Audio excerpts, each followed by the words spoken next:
judge reconsider your ruling based on this case, and you consider it, that's fine. If you don't want to consider it, that's fine too. But what I found objectionable, and I want the court to address with the state, is what happened at the bench earlier. There was an objection to the video. You made a ruling. We moved on. The state came back up and made representations to you. And they weren't representations based upon some new case law that they had found. There were representations, misrepresentations that were made directly to you, all of us standing there right there at the bench. She said something very, very fact specific in an attempt to get you to readdress the issue again. Madam Prosecutor said, I want you to listen to the 17-second video, because what you had based your ruling on was that the parties in the background couldn't be identified, all right? And Madam Prosecutor said to you, and was not accurate, and I'm going to be charitable and say that she was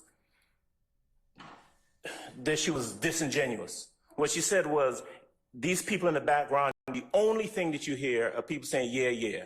That's it. When Mr. Steele corrected her and said that's not true, she said, Mr. Steele is not accurate.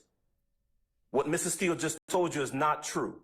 The only thing you can hear in the background is yeah, yeah. And actually, when she stepped up there, it was in an attempt to act as though she didn't know what your ruling previously was, because their attempt was to go ahead and play the video at that time, despite your previous ruling. My point is this.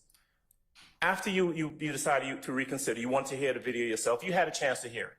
You had a chance to hear what we had already heard, what we knew it said, what they knew it said.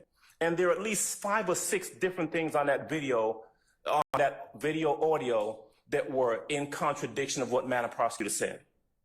On God, snitching bitches. I'ma tell a lie on God. That's what I'm talking about. No back and forth with you, bro. Fuck nigga.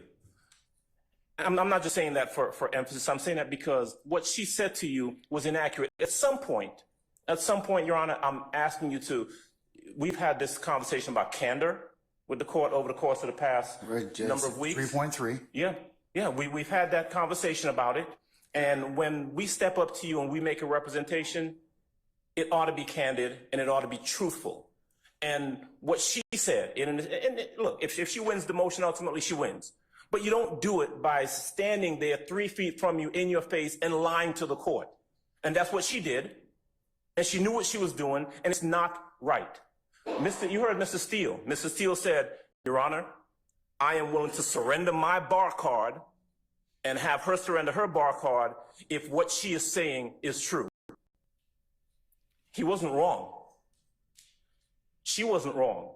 She was not candid with the court. And at some point, you got to say to the parties, if I'd done that, I would expect you to say, Mr. Adams, don't do that again.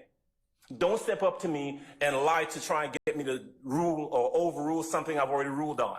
Don't do it again. You ought to say that to them. We're not playing games in this courtroom. These are these people's lives at stake. And like I said, sometimes you win a motion, sometimes you lose.